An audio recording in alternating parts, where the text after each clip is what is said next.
Welcome to Rogue Media Network. You have a vision, and we can help you broadcast it. With over 150 podcasts distributed locally, nationally, and internationally, we pride ourselves in delivering high-quality professional content that's filled with humor, information, and entertainment. Are you an avid podcast listener? Discover relatable and reliable shows that cater to a plethora of tastes and interests. From enlightening discussions to lighthearted banter, there's something for everyone. And here's the best part. You can start your own show with Rogue Media Network. We specialize in providing a platform to amplify diverse voices and perspectives, making sure everyone gets a chance to be heard. So why wait? Tune into our podcast and explore a world of ideas and stories, or step up and let the world hear yours. Call us today at 254-300-7982. Visit us at roguemedianetwork.com or send us an email at hello@roguemedianetwork.com. Join the podcast revolution with Rogue Media Network today.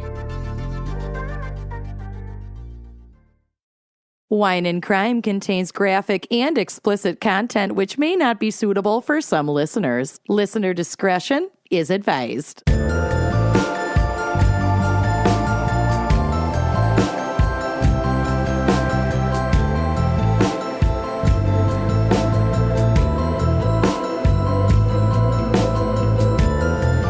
You are listening to Wine and Crime, the podcast where three friends chug wine, chat true crime, and unleash their worst Minnesotan accents. You darn tootin'. And All right. And or Lucy's newfound obsession with trying to imitate Matthew McConaughey's accent. It's Like been a doozy, people. birds. The fuck is that? I don't know. He does birds at some point. He does. What? He does kind of do a whistle lisp sometimes. It's always This a smooth is- ride in a Lincoln. Ish. I can't. Who are we? I'm Kenyon. I'm Lucy. No, I'm Amanda. I'm disgusted. I'm dissociating. I'm disassociating. You guys, I'm also cranky. Dissociating. Why?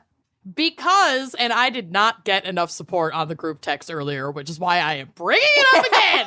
Okay. Our group text or the wider group text? The wider group text. Okay. Before we went on vacation, I was using the garbage disposal, Oh my and god. Okay. it suddenly stopped working, and I didn't understand why. And Bill tinkered around in there. Turns out, couple of measuring spoons, metal ones, got down in there. You didn't Now hear it's the a metal on couple. metal? No, I was probably singing. Let's be real. Previously, when you talked about it, it was one spoon. Okay, Yeah. okay. Well, we'll get to it. So we fished those all out, but then it still wouldn't work. So I was like, oh, fuck. When we get back, I'll call someone. Because I'm looking online at, like, I'm sure we can figure this out. And everything we look up about, like, fixing your own garbage disposal is like, don't. You Like, could ruin oh, your God. plumbing. She's Oh, bleeding just call, out. Call my dad next time. Right? I'm gonna. So I called a company. They come out. They find another spoon part because it was apparently the whole set of measuring spoons went down there. So there was another fucking spoon down there, jamming the whole situation up, pulled that out, flips it on, totally works. That cost me $300. God. It cost me $300 for a man to come over and take 5 minutes to pull out a spoon and then leave. A full garbage disposal costs much less than that. I know, but I also don't want to buy a whole. I mean, I don't well, know. no, I didn't know, but I'm just saying, like, But I'm now not. I I'm know. not presenting you with an alternative option. Yeah, I'm just she's- saying I'll that's fish around. ridiculous. I'll fish around deeper next time and risk it all. Zach, when we bought our house, which we do not have a garbage disposal, Zach was like, I want a garbage disposal. So he just like bought one. With no idea how to install it or like Yeah. which one works with your sink. Yeah. I mean, it's not super complicated for somebody who has an understanding of plumbing. Well, that's not Zach. Well, No. it's not Zach. we got a quote for somebody to install it. It was a shit ton of money. He was like, I'm going to have to drill into your countertop. I'm going to have to da-da-da. He was like, this is not just a quick Zach thought it was like, attach here. Right. Done. Yeah. Like getting one of those little bidets for your toilet. Which like, he also bought. Oh, and- yeah. What What is it called? Install. A tootie or whatever it's called. Yeah. A Oh, booties tootie. I don't know. I don't know. I'm not nailing it. Okay. So but still. so now we have a garbage disposal that has just been sitting in the box, unopened, can't return it. That's fucking home ownership in a goddamn nutshell. poor booty patootie. Just Booty sitting there patootie. unused. Ugh. Anyway, buy a house, they said. It'll be great, they said. Yeah, everything's a fucking scam. It's all a scam. I know. Ugh. All right. Well, Anyway, our lives are riveting. I know. these I days. had to get it off my chest. I feel like people were not outraged enough when I expressed this earlier. No, $300 for a absurd. spoon fucking sucks. I'm so sorry. Absurd. I'm so sorry. Thank you. Let me know where I can send my condolence bouquets to. let me know how we can support you. What can I send in lieu of flowers? Yes. Okay. Oh, where can I donate to? Okay, so we have a very special fan pick this week brought to you by our fan picker, Andrina V. Ooh. And this was supposed to be a little bit closer to Valentine's Day, but like shit got fucked up on our end and we're doing our best, okay, people?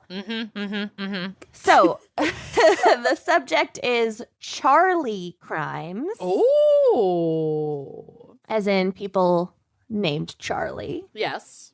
And then this is a little message from Andrina. So, quote, I got introduced to your podcast by this guy that I fell hard and fast for, whose name, take a guess, is Charlie. Oh, shoot. Gets better. We had a great few months, and then I found out he already had a girlfriend Oh, no. This is starting to read like a coven confession. of 2 years Oh, my God. that he conveniently forgot to mention. Wow. Honestly, I admire the ability to juggle two people sometimes. It boggles my mind. I don't I know how can't- I anyone could It's could do it psychotic. or want to do it. It is literally absolutely too stressful. psychotic. Yeah, it's that is insane to me. Like I that can't. has to be psychopathy. Like it's so foreign to me. Mm-hmm. Anyway, they go on. He also despises dry wines. So, Amanda, feel free to pick anything dry. Make the Sahara Desert jealous. Yum. I am 99% sure that Cheating Charlie listens to the pod with his girlfriend. Oh, no. So shout out to her. Oh, I'm pretty sure she has no idea he was two-timing her, and cheating tends to not be an isolated incident. Yeah.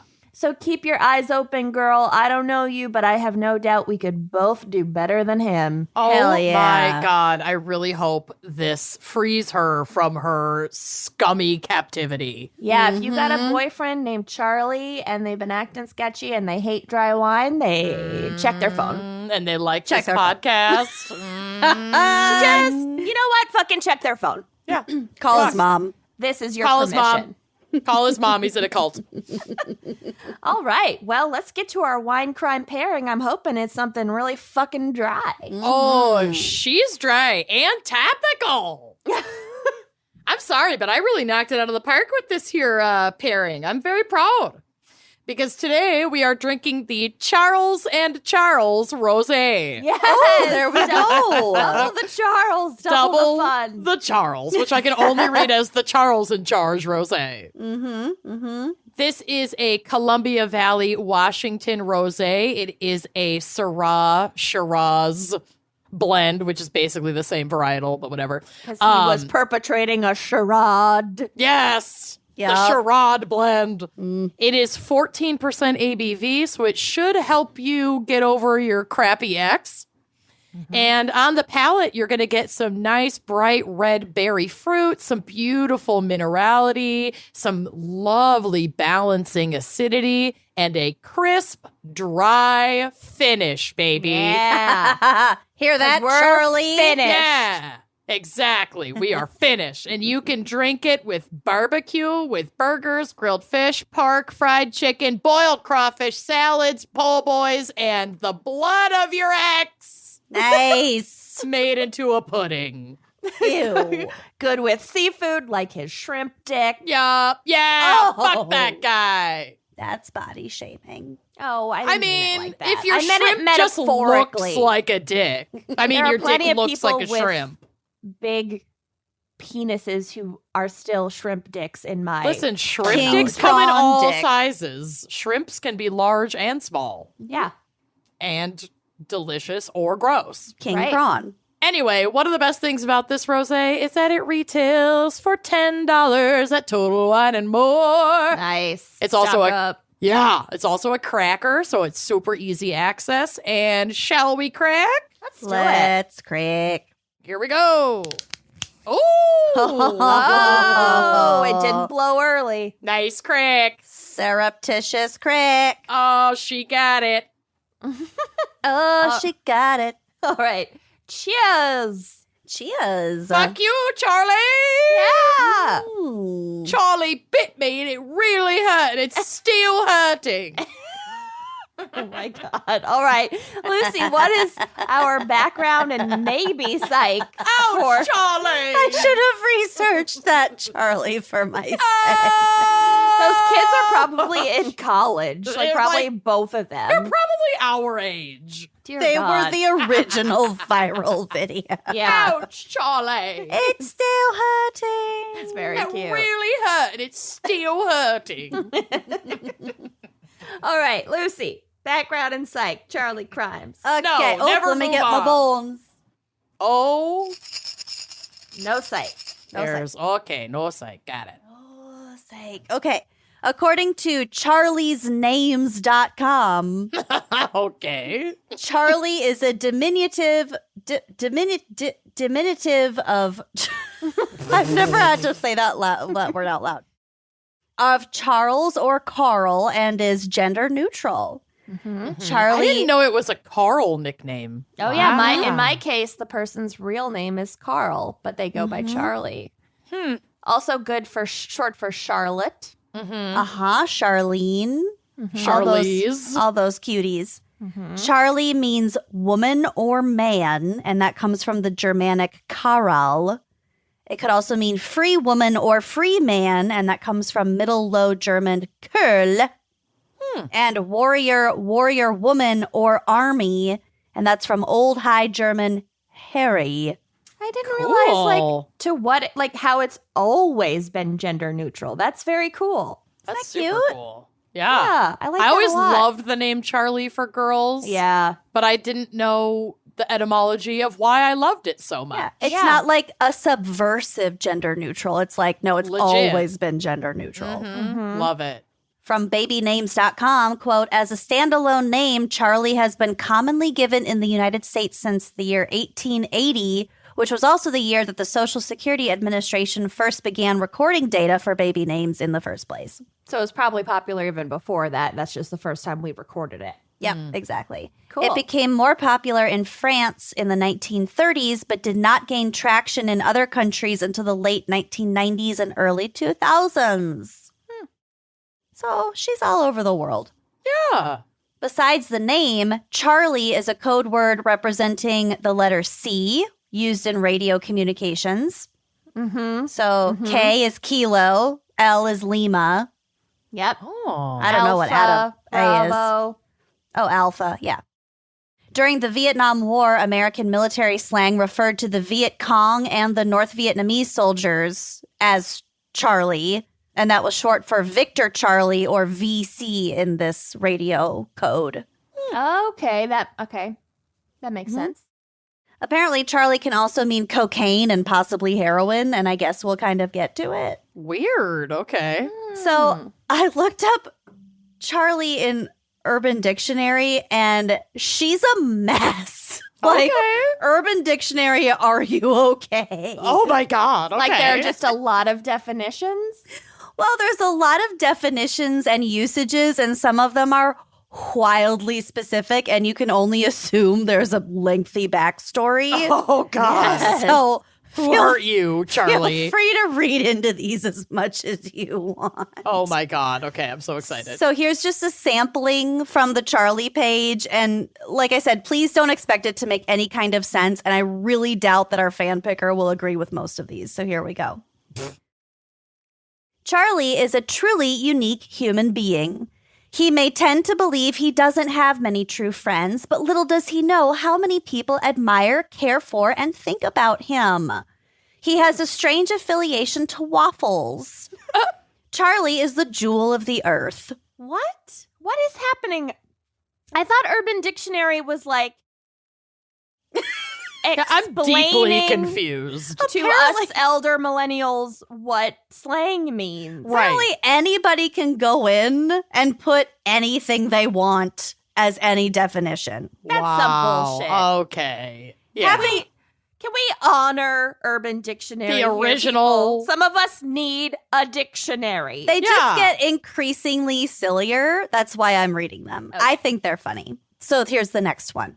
Having a Charlie in your life is so lucky. They don't always last forever, though. So hold on, him. Charlie is so caring. If you're close to him, he will protect you at all costs. His smile makes you smile. His happiness makes you happy. Losing a Charlie is the hardest thing that could ever happen to you. Charlie is not an easy person to get over. Harrelson. Okay, next. I can't believe there are times in our lives when you don't have a Charlie. I can't believe there are mornings when he don't wake up next to you. I can't believe there are evenings when you haven't kissed him goodnight. I can't believe there were days when you didn't think of Charlie and jokes you didn't share with him. He will become a part of you and who you are, and you should be so thankful for it. People have like weird time on their hands. Yeah, this is... I'm concerned about these writers. I don't understand this even at all. Okay. Charlie will often hide his sad feelings in front of people to make them happy. He usually stays up all night to play with his friends. He is referred to by Prince Charming, Knight I'm Shining Armor, Mark, or Mark the Marker. What? He has a nice girlfriend and will always be there for you if you need him. He teases and makes fun of you in a nice way. He's a shy boy, ha ha ha.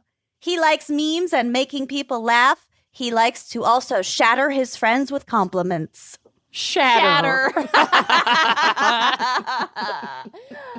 I also like to shatter my friends with compliments. Like, does Charlie mean the opposite of fuckboy in like one? Yeah, is that what they're trying to say? South Korea, and so they are updating Urban Dictionary, and we just, as North Americans, don't understand. North American elder millennials are not keeping up at all. There are varying definitions. We'll get to a couple different ones.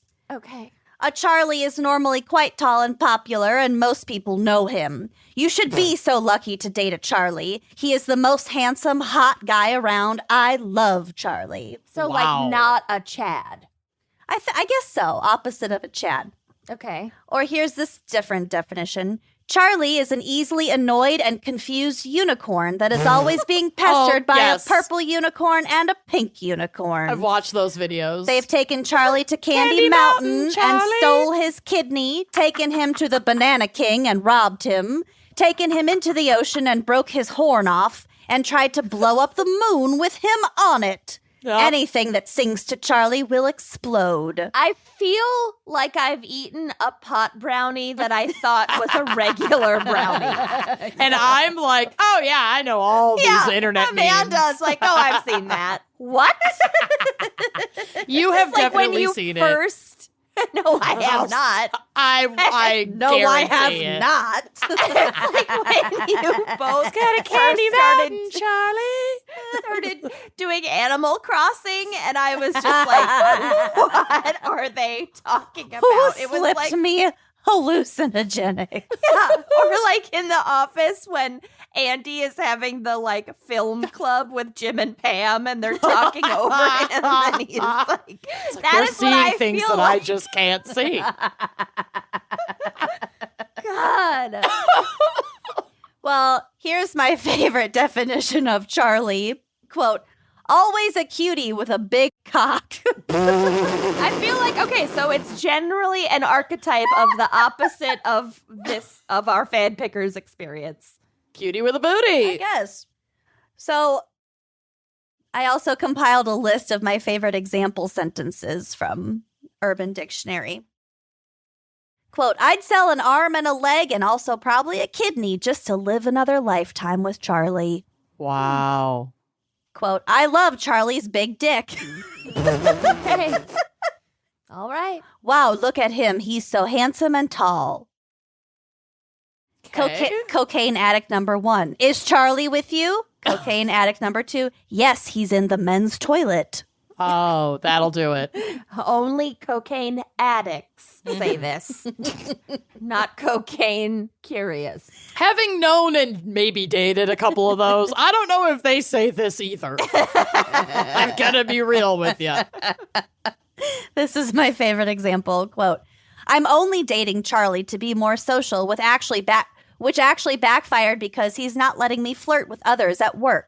I'm not in love with Charlie because we have nothing in common, but I'm scared to be alone at this point, and he keeps me up.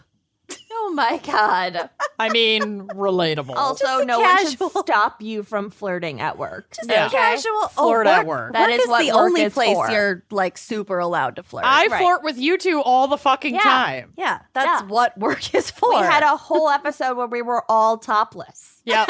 Yep. Yep. I totally Yeah. forgot about that. Yeah. We Didn't did. Corey come in and show his butt? Yes, he did. Oh, yeah. I remember it well. Our nudist episode. And the last example sentence. Look, Charlie, we found Candy Mountain. Dear God, not again. Don't bring me down this hole. Okay. So, moving on. There are 2 specific Charlies that I will tell you about today in order to beef up my ridiculous segment, because obviously I need all the help I can get. Yeah, this was not an easy one for your segment. She's a mess. She's a mess. Okay, so this first one I'm going to give a trigger warning for. It's a little bit intense. Oh, God. Okay. So I'm going to tell you about Charlie Chop-Off, an unidentified American serial killer who murdered 4 children and attempted to murder 1 other. Oh, my God. Okay. Charlie Chop-Off. All of the victims were male, and the majority involved genital mutilation or attempted genital mutilation. Ugh. So here's a little thing from Wikipedia. On March 9th, 1972, 8-year-old Douglas Owens was found dead, stabbed 38 times. Oh my God. Baby muffin. Penis had been cut but not severed from his body. Oh, my God. On April 20th, another black youth was repeatedly stabbed. His genitals were severed from his body, although he did survive his injuries. Ugh. On October 23rd, 9-year-old Wendell Hubbard was stabbed to death on the roof of an East Harlem tenement block. His penis had also been severed from his body. This sounds like, I mean, not exactly, but it sounds like the Atlanta Monster. I was just going to say, like, what the fuck? Well, this is in New York, but yes. On March 7th, 1973, a 9-year-old child named Luis Ortiz was stabbed 38 times and likewise mutilated. Finally, on August 17th, 1973, 8-year-old Stephen Cropper was repeatedly slashed with a razor on the roof of a tenement block. He bled to death from an injury to his arm, although the rest of his body was left intact. After a botched abduction attempt in May of 1974, police arrested Erno Soto in connection with the crimes. There's a photo on the drive that'll be on the blog of an illustration of this guy.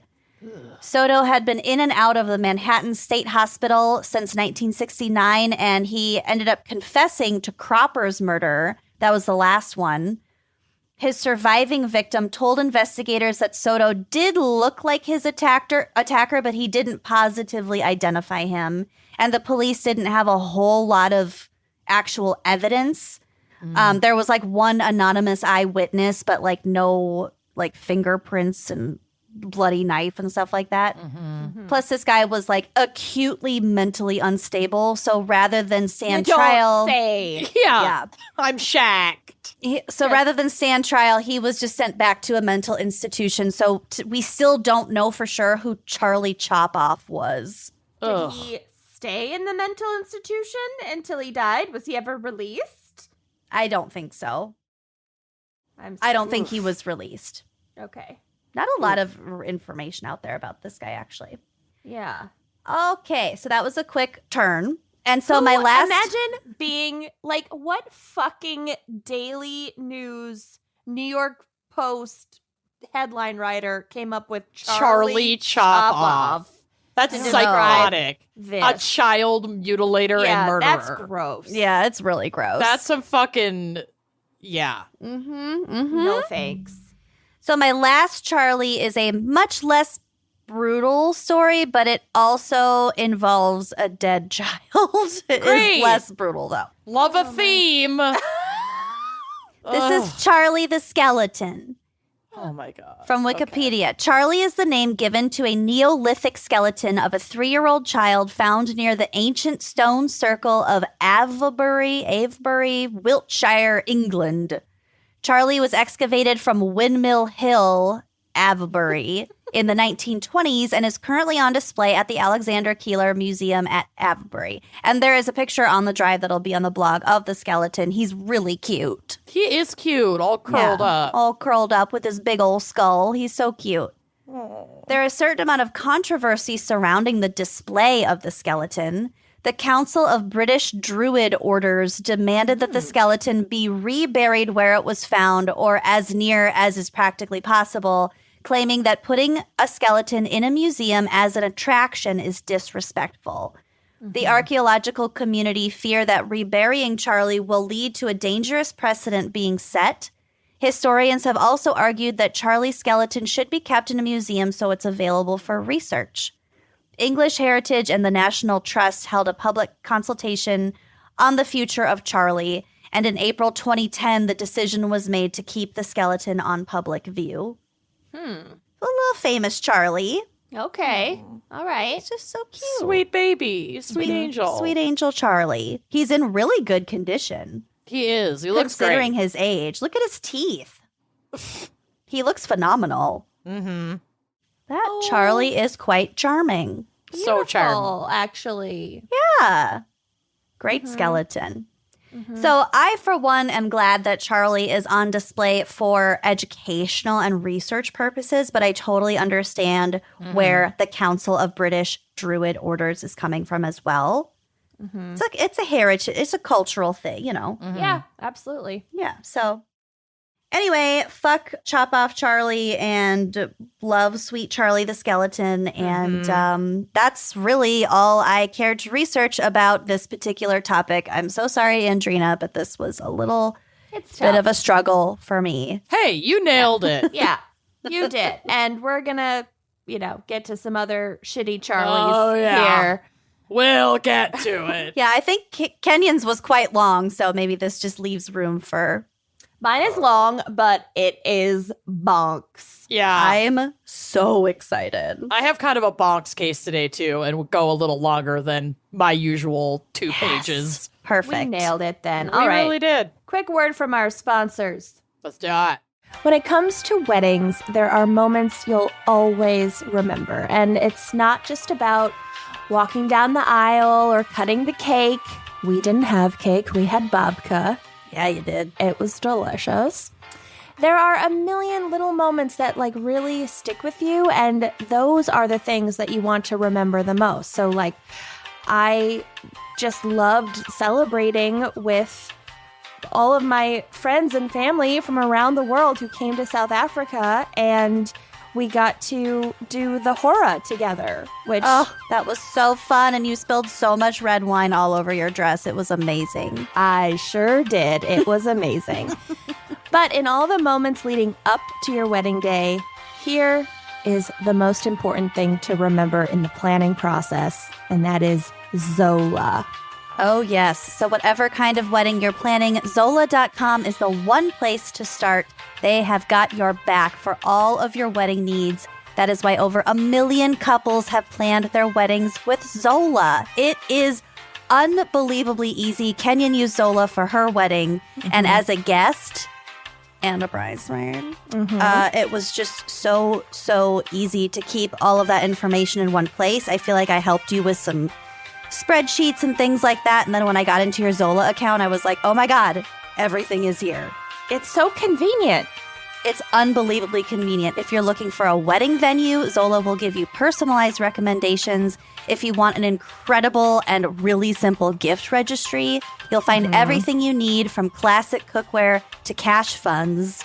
Because it can be kind of awkward just being like, can you just give us money? But it's just so seamless, and it could not be easier.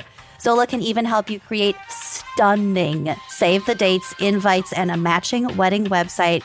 Yours was like all this beautiful lush greenery, and everything was consistent across, like from the save the dates, the emails, the website. Oh, it was just so perfect. It worked out.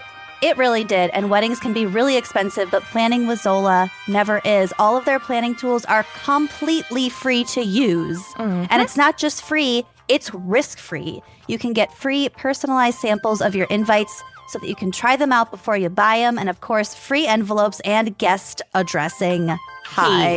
Very key. Crucial. So whatever your style or budget, Zola has you covered so you can think less about the million things you need to do and more about those million wedding moments that you'll always remember. So if you're planning your wedding, here is our tip. Start with Zola. Go to zola.com/gals today, GALS, and use the promo code SAVE50 for 50% off your save the dates.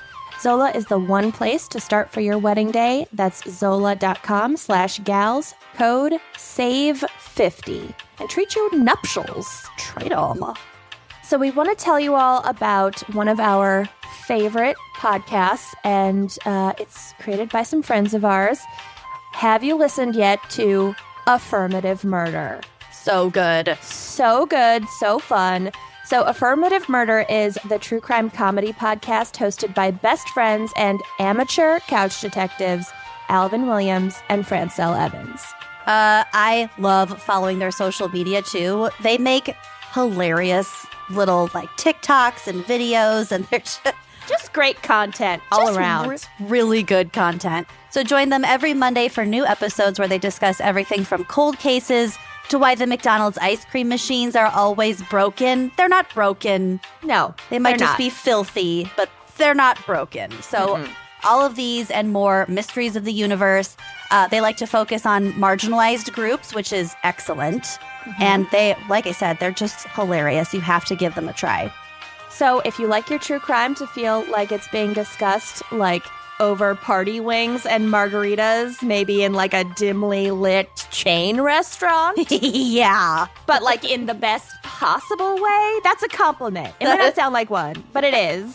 If you know, you know. If you know, you know. Download Affirmative Murder wherever you listen to podcasts and follow them on social media. Their Twitter is @AffirmativeMur, M-U-R, and then the number 1. And on Instagram @AffirmativeMurderPod. All right, so this case is wild. Can't wait. Was it the fan pick, or did I? Yeah, it was. Okay, so this was the fan pick. Thank you for sending this. I had heard of this. I can't remember where I heard of it, but I had never done like a deep dive into this guy's case, and wowza. Okay, so Carl, who went by Charlie Brandt, was born on February 23rd, 1957. He was the second child of Herbert and Ilsa Brandt. His parents were German, gluten-free You immigrants. don't say Herbert and Elsa were German. Yeah. Who had originally settled in Texas, but were soon like moving around all the time around the U.S. because Herbert's job required that they relocate often. I couldn't find out what he did, so let's just go with the obvious that he was a door-to-door glockenspiel salesman. Obviously. Love it. Yeah. So, obviously lots of travel.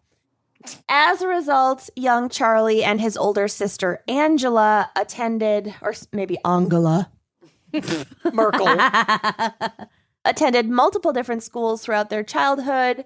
Charlie was known to be really intelligent, but he was also really shy and had a hard time adjusting to all these new environments that he was thrust into, which, like, that would be really hard. Like, you know, army brats.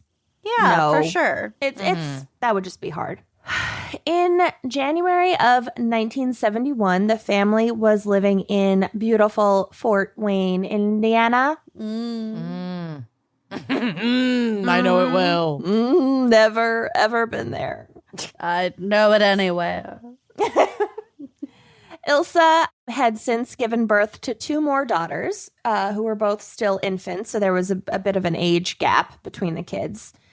And she was also currently 8 months pregnant, so about to have her 5th child.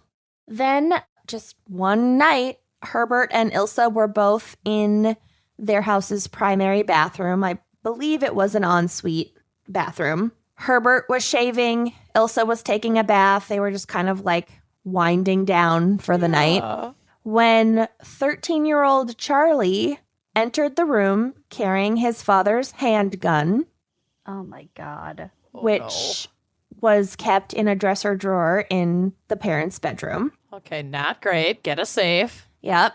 It was 1971. Yeah, they had safes. I know they had safes, but like Saves. people are still fucking stupid about taking, precautions for their guns around kids now. And I Right. feel like in the 70s, they fucking anything went. It was the Wild seatbelts. West. It was the 60s and the 70s.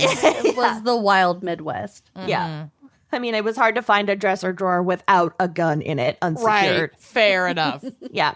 So out of nowhere, 13-year-old Charlie just waltzes in. His dad is shaving. His pregnant mom is taking a bath, relaxing. And out of nowhere, he shot both of his parents at point blank range. Jesus Oh my Christ. God. Somehow, Herbert survived. I don't know where on the body he was shot, but like anywhere on your body shot at point blank range is Not great. Not great. Right. But his mother, Ilsa, and her unborn child were both killed instantly. Ugh. Then, immediately after firing at his parents, and so Herbert is, he survives, but like he's down. Charlie went like down the hall to 15-year-old Angela's room and tried to shoot her as well, but he couldn't get the gun to fire again. Oh my fucking That's- God. Yeah. What a psycho. Well, there's so much more. Oh, good. So he can't fire the gun, but he's already tried to fire the gun, and she's heard the other gunshots. Right. So she knows shit is up. So instead, he lunged at her and attempted to strangle her. Oh my God. But she's 2 years older than him, and she managed to push him off. And then Angela just, like, fucking the poise and calm under pressure and just the ingeniousness of this was able to calm him down and, like, convinced him that she was on his side and she was going to help him figure out what to do. And, like, he didn't need to kill her just Wow. to, like, get, to make her not Oh my talk. God, to get away. Right. So she would later describe Charlie as being in a, quote, trance-like state when he entered her room that night. And then he only broke out of it after she succeeded fighting him off. So she was like, it was like he was like possessed or like a zombie. Weird. He just was like Ew. in kill mode. Yeah, it makes you wonder what was going on. So she convinced him, after snapping him out of this trance, to leave the house with her and seek help from the neighbors. And I think they literally like left the house, and she was like leading him and like holding his hand. And they left the house and knocked on a neighbor's door. And then Charlie told the adult neighbor, quote, "I just shot my mom and dad." Oh. Can you imagine scarier words coming out of the mouth of a child? No. Well, 'Cause- good for her, the sister. Jesus. Can you imagine? No. No. And she's only 15. Yeah, she's a child. Yeah. So when he was questioned by police about the events of that night, he said, quote, "Everything sort of snapped in my mind. I felt like I never felt before. It was like I was sort of programmed to do it." Nope. Okay. I Don't like that. Yeah. Hard pass. The brain is so fucking bizarre. It's terrifying. Mm-hmm. Just like weird electrical Misfirings that meat are, lump. yeah, the Ew. difference between life and death. Yeah. You're Between one neck crack murder- away from being a banana, let me tell you. Seriously, yeah. Like, don't fucking crack your neck. Also, they let us drive cars. I just, I'll never get over it. I mean, I'll never get over anyone letting you drive a car, for sure. It's also my favorite thing when you drive a car. I've only ridden the car with me like twice in the last 15 years. That It is sticks in enough the mind. times. Yep. It's an experience. It's a life-changing experience. I'm not that bad. Okay. So Charlie also brought up to police an incident that had happened just a few days before, because I'm sure they were like, "Why'd you do it, Charlie?" So he and his father had gone out hunting together during the family's winter vacation to Florida, and Herbert had shot and killed the family dog, which I'm presuming was an accident, because I didn't read anything about there being abuse in the home, or like, you know, because killing a family pet in front of a child could like definitely be an abuser Oh, yeah. move. Yeah. But I didn't read anything about that, including like from Angela. So I think it was an accident, but It's- Charlie. Still traumatizing to maybe varying degrees, but Oh, like, big time. Jesus. Oh, super traumatizing. And Charlie was 13 and he witnessed it just a few days before he then snapped. So do with that what you will. Brandt, he was too young to be tried for murder in Indiana. Not even like too young to be tried as an adult, but Just like too young. literally too young to be tried for murder. Because he's what, Wow. 5? No, he's 13. He's 13. Oh, that's right. That's right. I thought the sister was 13. Sorry. And so the grand jury determined that he was not criminally responsible for his actions. However, they also cautioned that he was at risk of hurting others again if he didn't receive psychiatric treatment. And so he spent, No shit. 1 year in a psychiatric facility. So until I think, you know, there was some time passed. So I think when he was like 15 when he was released. Before being released back into the care of his family. Literally just 1 year. Wow. Yeah. So the family never spoke of the incident afterwards. What? Never? Nope. What the fuck? Until, I mean, that's not how you process trauma, but okay. well, again, it's the fucking 70s. I know, but still, it makes me sad. But it's not good, and we will get to it. So they never spoke about it. Remember, he has two baby sisters. Sibling, yeah. Yeah. Who were, you know, literal infants when this happened, so they have no fucking recollection of it happening. And if the family never spoke of it, Right. and they were too young to remember him being in a facility for a year, how would they ever fucking know that it happened? Oh my God. Can you imagine finding that out about your sibling years later? So they never knew. And his younger sisters just believed that their mother had been killed in a car accident. Oh my God.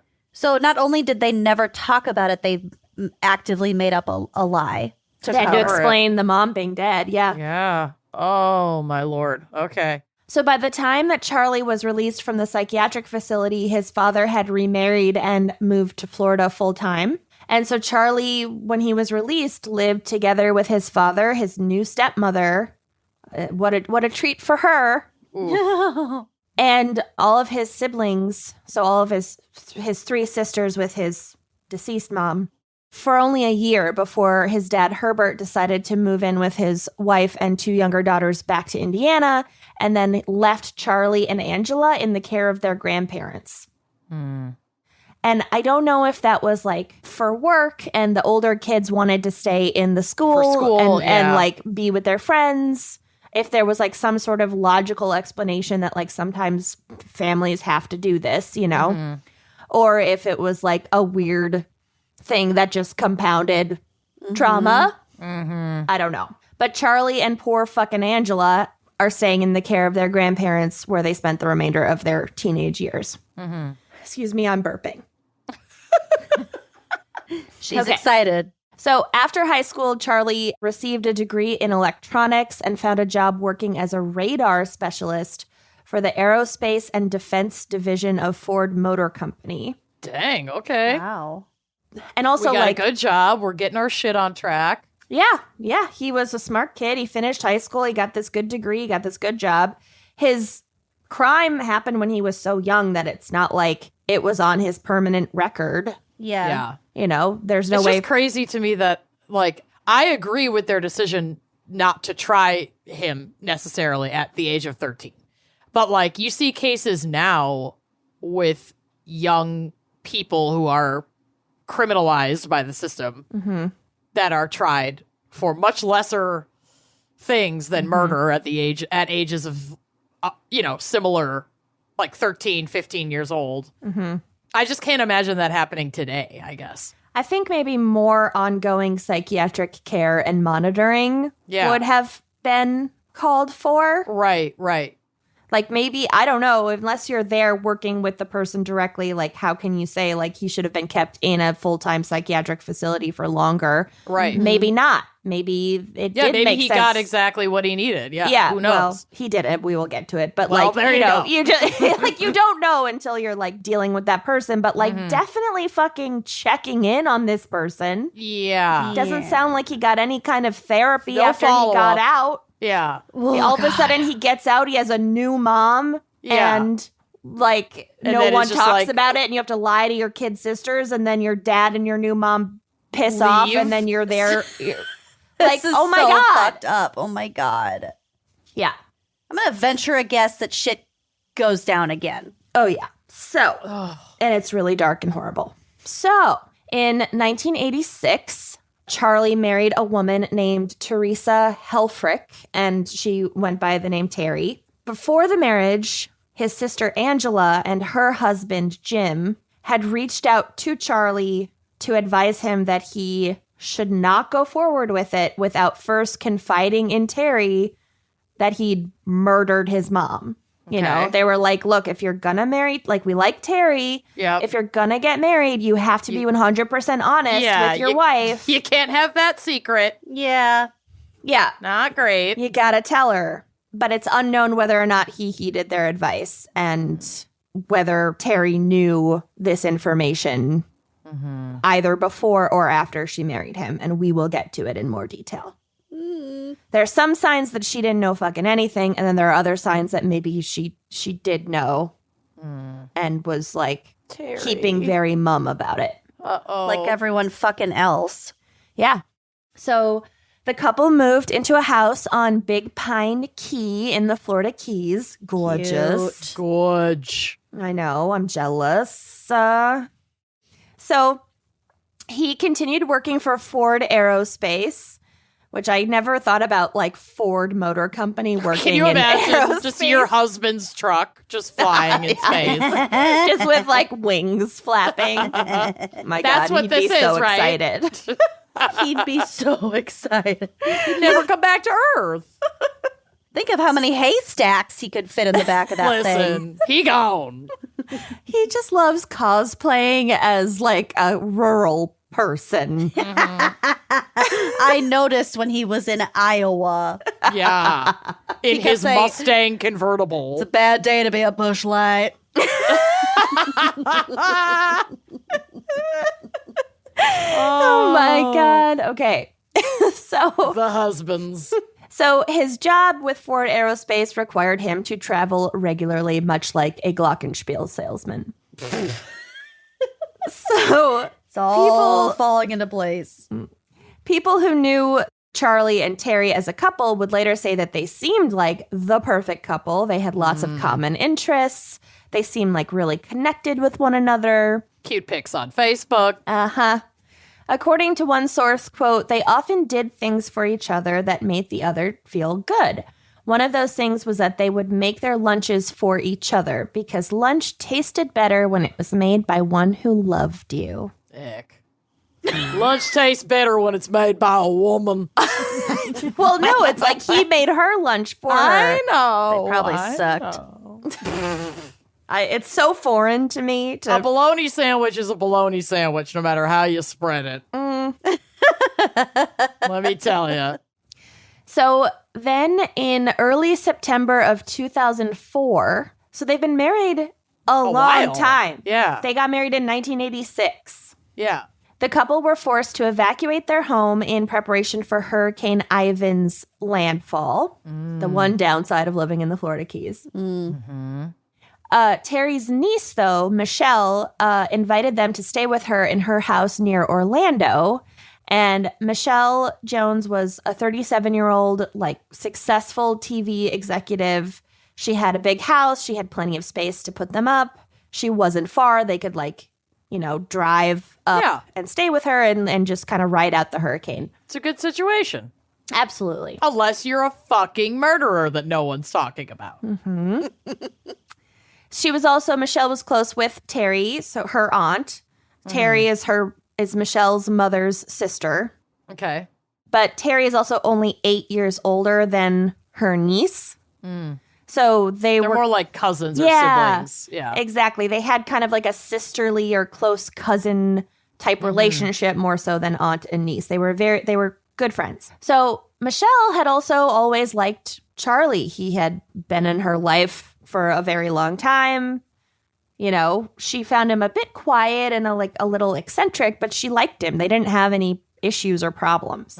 He didn't freak her out. Or... No. Not the pervy uncle. Right, exactly. It seemed like everything was completely fine. And she was excited to host them until the storm passed. She like literally told other family members that she was glad that they were coming to stay with her. So on the evening of September 13th, 11 days after Charlie and Terry's arrival, which, like, God bless anyone who will host someone for 11 days. Oh my God. Yeah, even in a hurricane. Two My house is is not the too one many. to go to. No.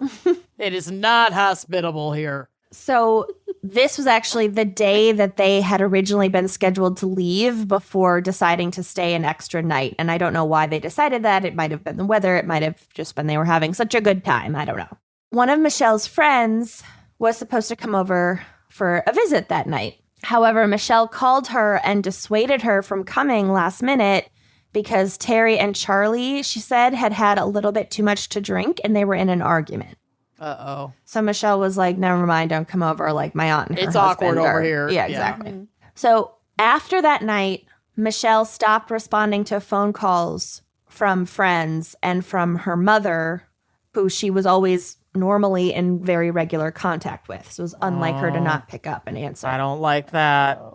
Worried, another one of her friends, Debbie Knight, went over to the house to check on her. As she approached the home, she was on the phone with Michelle's mom, ready to update her on her daughter's well-being. So it sounds like Michelle's mom, Mary Lou, called her daughter's friend and was like, can you just run over and check? Because she's not picking up her phone. When no one answered the front door, which was locked, the friend walked around to the garage and she peered through the window and saw Charlie Brandt's body hanging from the rafters with a bed sheet. Oh my God. Oh my God. Jesus Christ. So the friend called the police, obviously. When they arrived, they entered the house and found the bodies of both Terry and Michelle. Terry had been stabbed 7 times in the chest while she lay on the couch. Ew. So probably no warning, you know. It wasn't like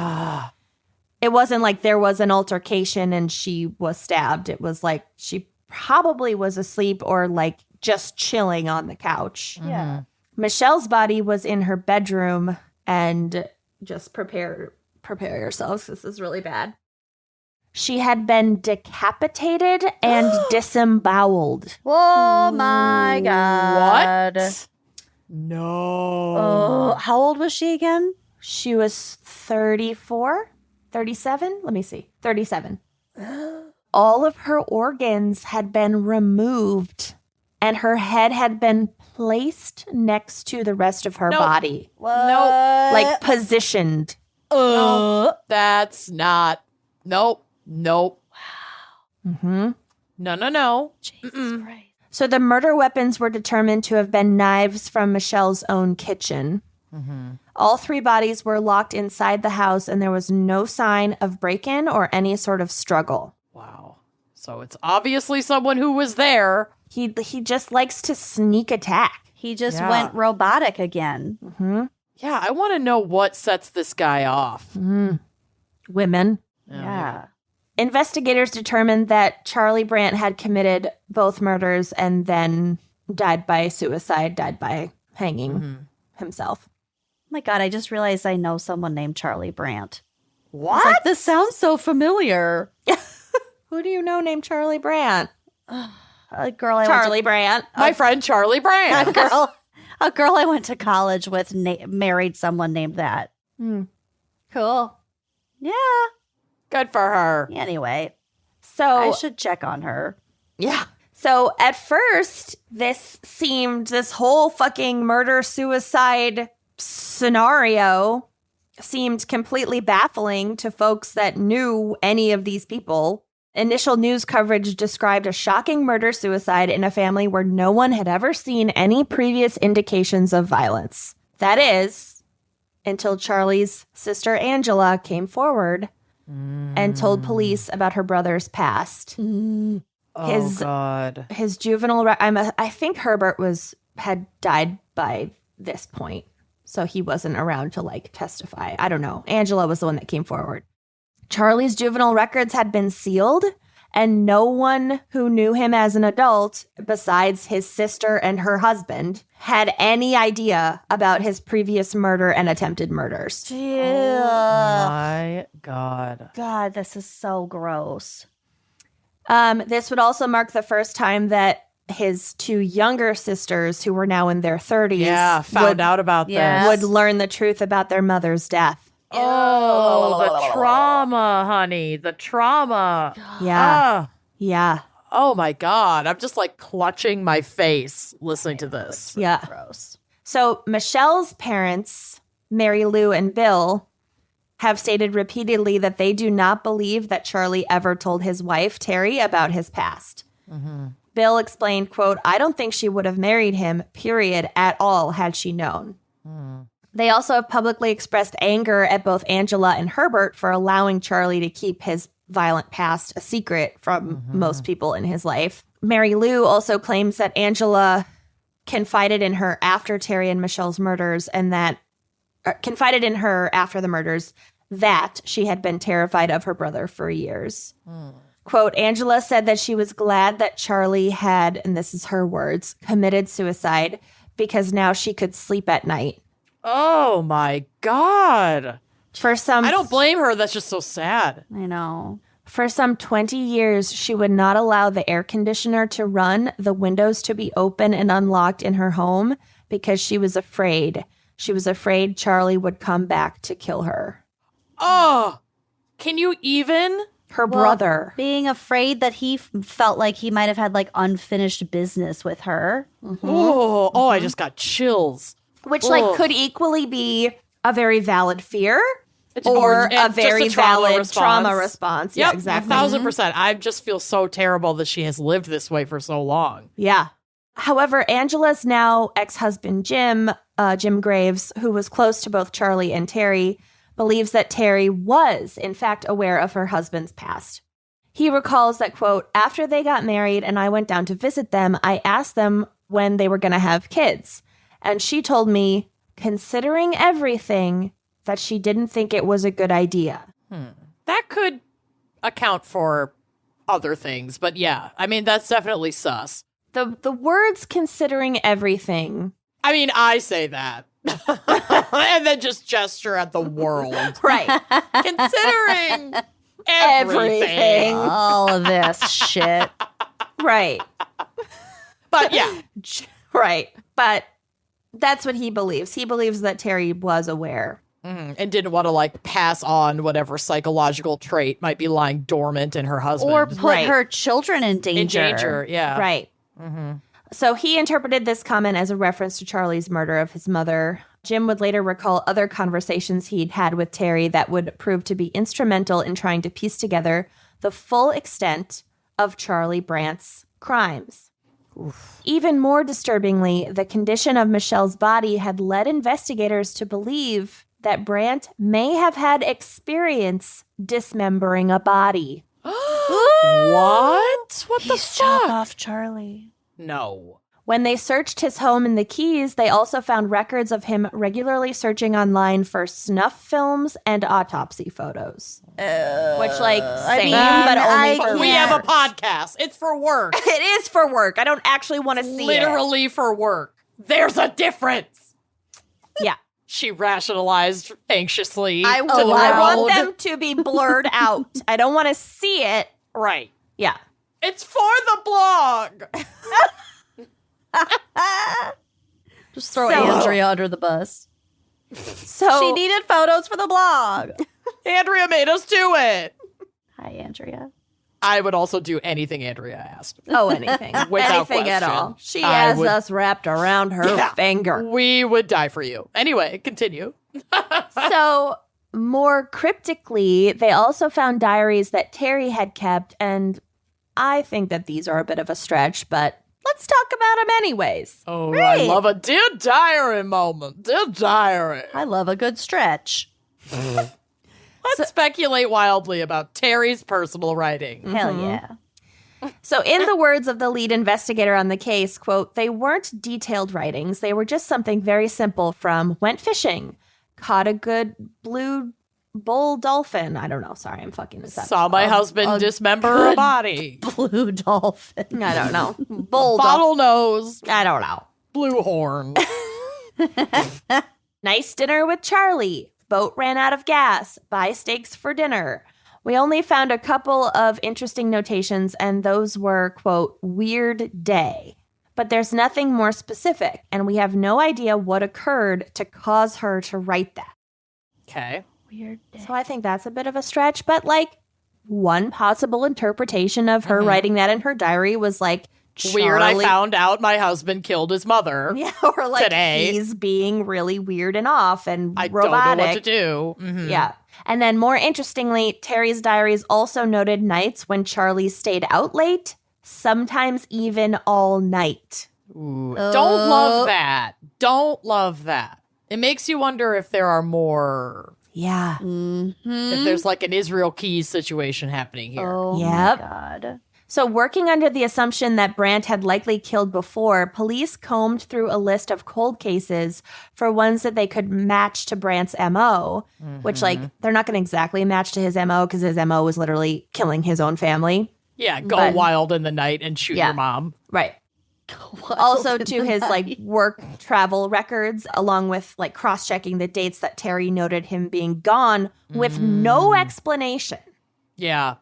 Like, it's Yeah. one thing if, like, your partner, you know, likes to party and you're okay with it and they, like, stay out till 3 a.m. occasionally, like, with their friends. Fine. This is how deeply suspicious I am all the time. So Bill made me a surprise birthday video for my birthday this year. It's super cute. I love it. And he had to, like, go off site to do it.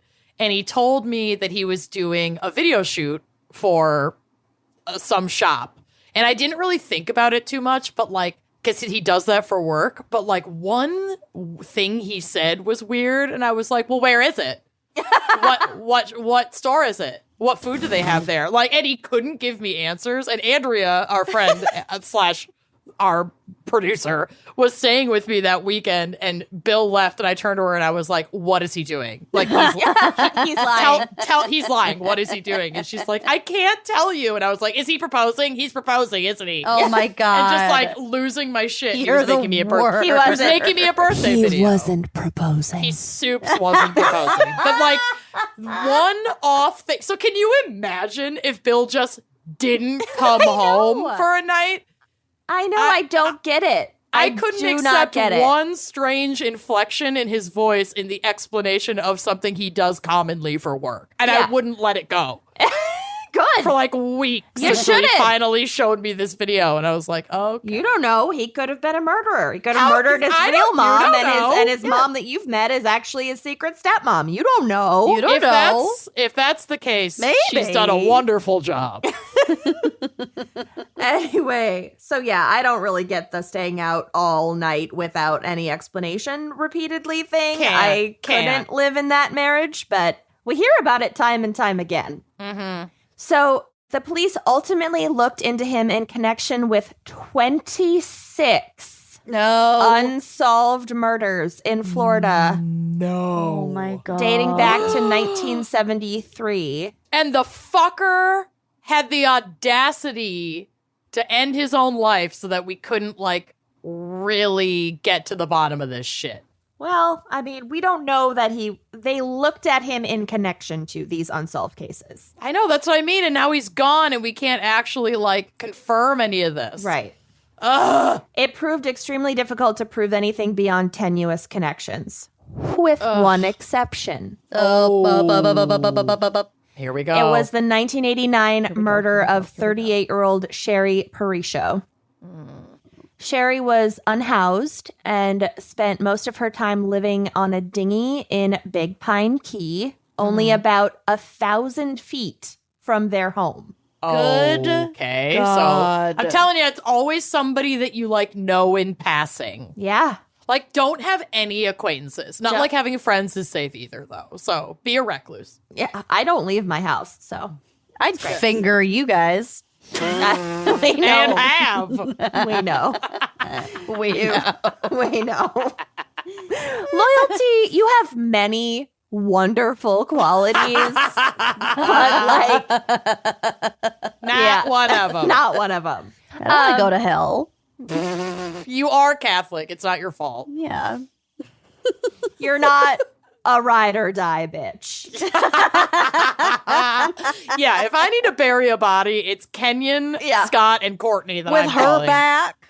Well, that's why I'm inviting be the Scott. lookout. I'd Yeah. help. Blortney is saddled with children. Scott Yeah, has but bad she wouldn't- ankles, and Kenyon Yeah, has but a bad they wouldn't back. tell. They wouldn't tell. Courtney They would help wouldn't clean. tell. You'd crack. I in don't a think week. I'd tell. I'd just You'd allude. crack. Yeah, You'd you would crack. Can you imagine the disruption one of us committing a murder would be to your routine and how off that would throw you? You're Can right. you even it's imagine? not worth it. It's not really worth not it. worth it. You'd lose your fucking mind. Yeah, I would. You're right. When Yeah, you're right, you're honey. right. I know. We wouldn't burden you with that. We would never. We would Thank never. you. You guys are such good friends. So I'm not going down for this. back to this gruesome, horrible murder of this poor unhoused woman who right. wasn't hurting anyone and just became a victim of this absolutely psychotic man. So Sherry was discovered with her throat slashed and her head nearly severed There we go. and her heart removed. Oh. Don't like that. The disemboweling. Yeah, and she's Checking some boxes. she's a 38-year-old woman and Michelle's a 37-year-old woman. And how old was mom? In her 30s, probably? Probably. I mean, she had a 15-year-old, and then she also had some babies. So probably late 30s would make sense. Something's not right. Yeah. I don't like it. Jim Graves, who is his sister Angela's ex-husband, would come forward and tell police that Terry had confided in him at the time of that murder. So they'd been married for like 3 years. You know, this murder happened. It happened very close to their home. And Terry told her brother-in-law that she suspected her husband. What? Well, that's a big tell. Yeah. So it's unclear why she didn't go to the police with this information. Jim didn't go to the police with this information. I'm assuming he fucking told Angela. We def have a theme in our cases. Yeah. You should do the Like- same thing again. Deadly loyalty. No. So nobody fucking went to the police with this information. Maybe Jim didn't believe Terry. Maybe Terry started to like doubt herself, but she told Jim that she had come downstairs on the night of the murder to find Charlie covered in blood. And when she asked him what he'd been doing, he claimed to have been filleting fish. No. Fish don't have that much blood. Yeah. They just don't. Also, that's like the scene out of Mystic River, too. Yeah, you don't need to be Sean Fitzgerald to know how much blood fish have, okay? Also, why are you filleting buying fish it. in the middle of the night? Why are Yeah, you such a what the fucking weirdo? fuck? Where were you last Thursday? What the fuck is your deal? Why did you kill your mom? I don't even like fish. Ugh. Yeah, don't pretend you're doing this for me, Hoss. So based on Jim's recollection of this conversation and the fact that Charlie matched a description that was given at the time of a man seen crossing the street near where Parisho's body was found, investigators determined that Brandt had killed her, and they closed that case in 2006, definitively said he killed Sherry Parisho. Oh, my God. Holy shit. So Jim has also stated that he regrets not paying more attention to warning signs when it came to Charlie Brandt, and has recalled another conversation in interviews with the press in which he and Charlie were, quote, having a few beers after fishing all day and everything.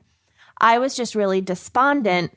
Somehow we started talking about revenge. Oh, my good God. Well, you know, you get your feelings hurt and want to lash out. And I believe he looked at me and said, quote, if you really want to get revenge, you should kill somebody and cut their heart out. Okay.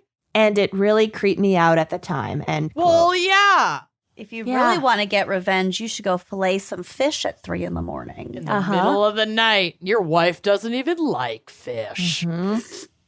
Fish don't even have that much blood. You don't even need to be a fisherman to know. we're experts. Fish don't even have that much blood. Call Dateline, Keith Morrison. Here we go. And you can take that to the bank. Take that to the riverbank. The riverbank. God. Listen, I'm the new Keith Morrison. It is decided. The thing about Charlie. Or as Lucy calls him, Keith Richards. Keith Richards. Keith Richards. Oh my God, it's Keith Richards. At Crime Con when she goes, oh my God, it's Keith Richards. And I like, go, I don't think guarantee so. you it's not Keith Richards. I will eat my own hand if that is Keith Richards. I'm pretty sure he heard me too. Because my stage whisper is a stage bad. whisper. It's a loud one. So it's Shakespearean. Okay, so Sherry Parisho's murder is the only one that has been definitively tied to Brandt, besides, you know, those of his family. But he is suspected in several others, including the 1978 death of 12-year-old Carol Sullivan, who was abducted from a school bus stop. Her skull was later found in a bucket. So, like, she had been decapitated. Oh. And Brandt was living nearby at the time, but couldn't be tied to it in any other way, like specifically. Jesus Christ.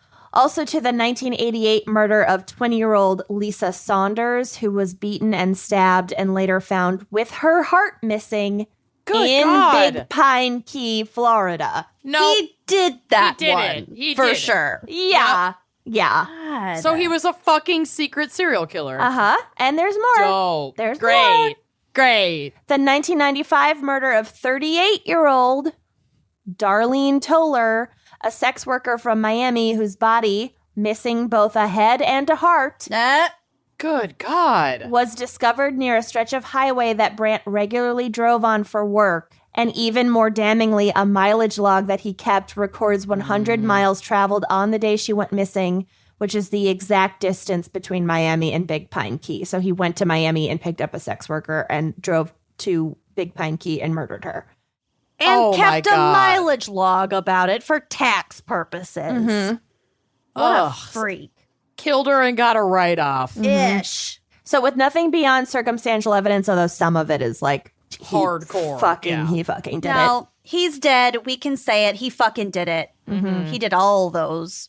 It seems unlikely that Charlie Brandt will be officially declared responsible outside of this podcast for these other murders, and his true number of victims will likely remain a mystery, although this would be an amazing investigative podcast similar to True Crime Bullshit if somebody wanted to track all of his suspected murders and like solve them officially. Oh my God. What?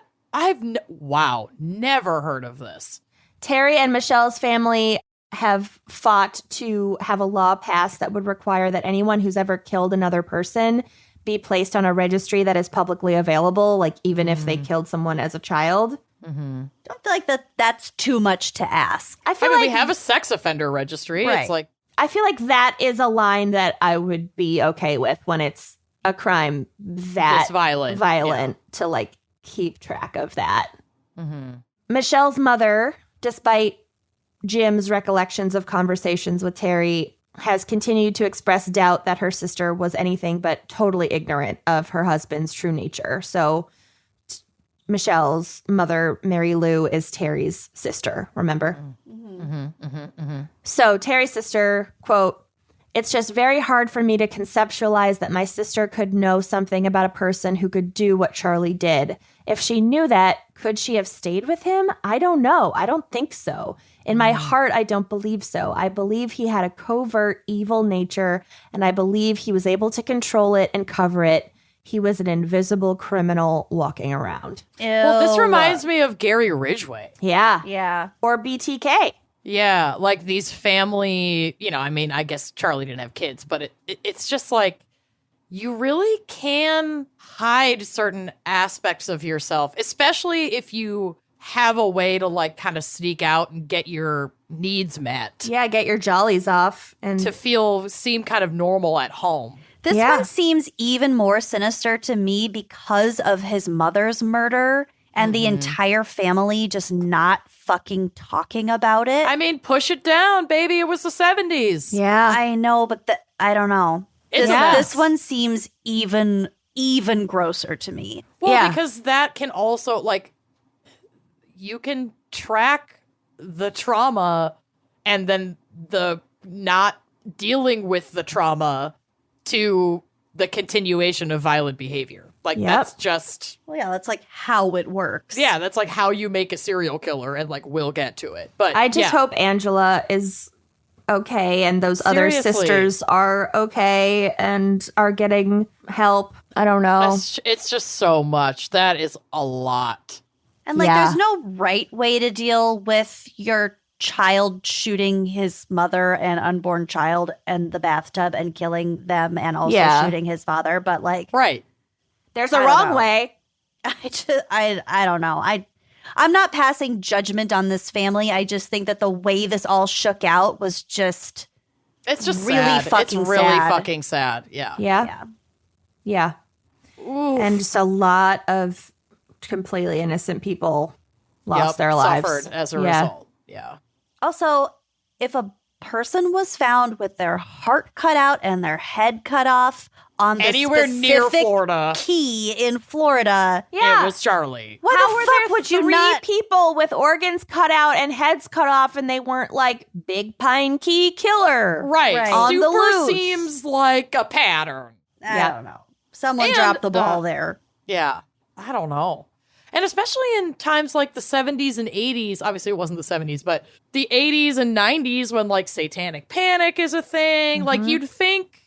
In fairness, I didn't go through newspapers.com and like comb the South Florida newspapers So maybe of the there time. was I don't something- know. Well, we do know that the cops didn't connect this shit Right. before he killed himself. Yeah, before he was dead. Yep. Before he died by suicide, yeah. Ugh. Wow. Wow. yeah, wow, it's wow. a doozy. That's a, yep. And it deserves a serialized deep dive, I think. It really If does. one Yes. exists, I'd love to know about it. I haven't come across one. Wow. Anyway, so that is my case. Thank you, Fan Picker, for bringing that one to our attention. Yes. Damn. Good Seriously. job. That was Epic. gross. Well, Should we take a quick sponsor break and then get into more gross shit?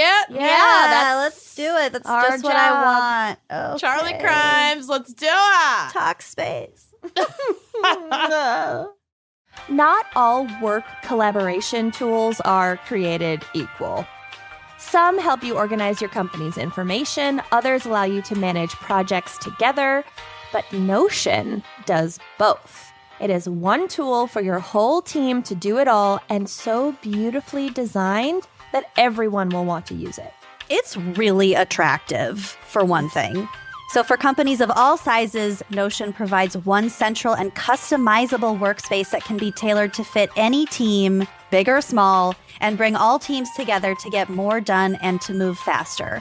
Notion is an all-in-one team collaboration tool that combines note-taking, document sharing, wikis, project management, and so much more into one space that is simple, powerful, and beautifully designed. Like, so many people are working remotely. Yep. You don't always get that face-to-face contact with your colleagues to, like, collaborate and all that stuff.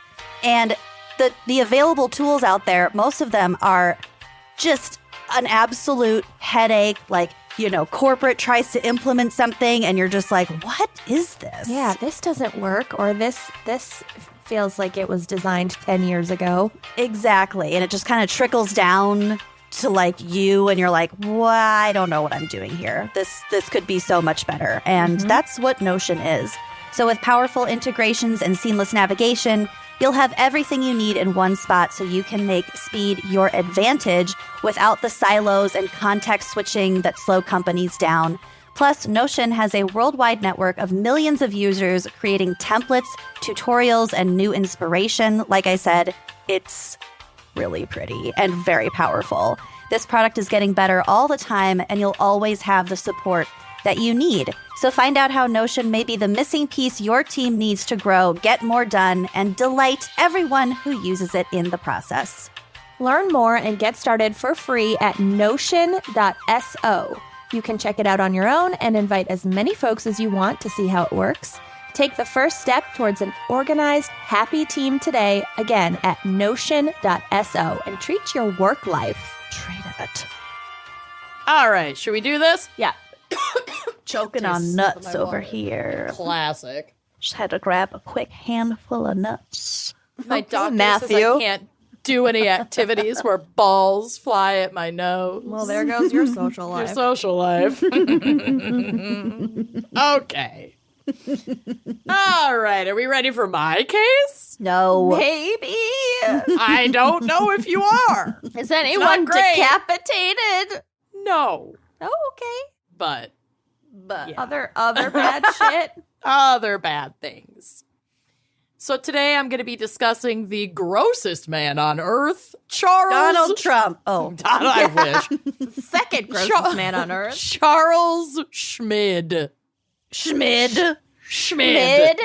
When You you guys. when you put in the thing, No. you told us the name so we wouldn't do the same one, and I thought it was a typo Legit, that you meant nope. Schmidt. Nope. Schmid. Schmid. I just Wow. schmid my pants. Seriously, Pap Schmid. Yuck. This man's mugshot is... just go to the drive/blog. I literally cannot describe the way this man's face makes me want to violently retch. What the fuck is wrong? Wait. What? Don't ask any questions yet because we'll get to it. I have answers for everything you are wondering. Okay. I promise you, because I had all the same questions. It does look like the collaging that we did at Courtney's baby shower. Yeah. The mole, the nose. We have answers for everything. There's a lot going Make a note on to here. upload that photo of the collaging at Courtney's baby chowder. Seriously, it was baby chowder. horrific. Baby chowder. Baby chowder. We made Yum. baby chowder in those collages-ish. Okay. So like many horrible monsters throughout history, Charles had a rough childhood. Charliehood. He was born in 1942 and placed for adoption. He was taken in by his adoptive parents, Charles and Catherine Schmid, so he's a Charles Jr., who owned and operated a nursing home in Tucson, Arizona. His relationship with his adopted father was strained, as was Catherine's relationship with Charles Sr., and the couple actually divorced when Charles was a teen. Okay. As many adopted children do, Charles sought out his birth mother when he became old enough to do so, but when he made contact with her, she was angry and turned him away, telling him to never contact her again. Trauma. Okay. Yeah. Obviously, this is incredibly traumatizing and sad, and I can have empathy for horrible people, and still And hate them. I can have empathy for that mom too, that Yep. birth mom being like, all the things. yeah, everybody can be It's suffering. all a trauma response. Yep. Yep. So he struggled in school and very much like me, got by being well-liked and like kind of cute despite his mugshot. Like me. Like despite me. My mugshot. Similarly, Skated by on his social skills. yeah, social skills and white privilege alone. He excelled in athletics, not like me, and participated in gymnastics, where he also led his school's like high school team to a state championship. So he was like really fucking good. But he quit in his senior year and was suspended for stealing tools from the school's like shop class. He stole like welding tools or something. Okay. Quote, I quit out of boredom, he said. He was a real street tough. He was real cool. He never went back to finish his degree after his suspension. He moved into a little guest house on his family's property, and they provided him with an allowance of $300 a month, which is like $2,500 in like today's money. It's a lot of money. That's, yeah. A month? Yeah, and he lived in this like guest cottage on their property, so he didn't pay any rent. The fuck? That's a shit ton of money for Yeah, anyone to live off of as like a single person yeah. without Yeah. paying your rent. Fuck. Yeah. They also gave him a car, and he spent most of his days hanging out on Tucson's Speedway Boulevard, zipping around in his car or on his motorcycle. It must be nice. Yeah. Partying and picking up girls. He was a bit of a lover boy and altered his appearance to resemble Elvis Presley. Not gonna say he nailed it. I've heard about this guy. Yeah, here's what he Yeah. tried. He was a bit short, so he often wore cowboy boots stuffed with newspapers to gain a few inches. He had a daily beauty routine of jet black hair dye, lip balm, heavy foundation, mascara, an artificial mole, which is enormous. Like, I would be concerned that that was cancer if I didn't know it was fake. Yeah. Get that checked. He would also use a clothespin to stretch and plump his lower lip to achieve the Presley pout. He- yeah, only- Kylie. Yeah, if only he were alive at the time of the Kylie Jenner lip kit. Oh my God.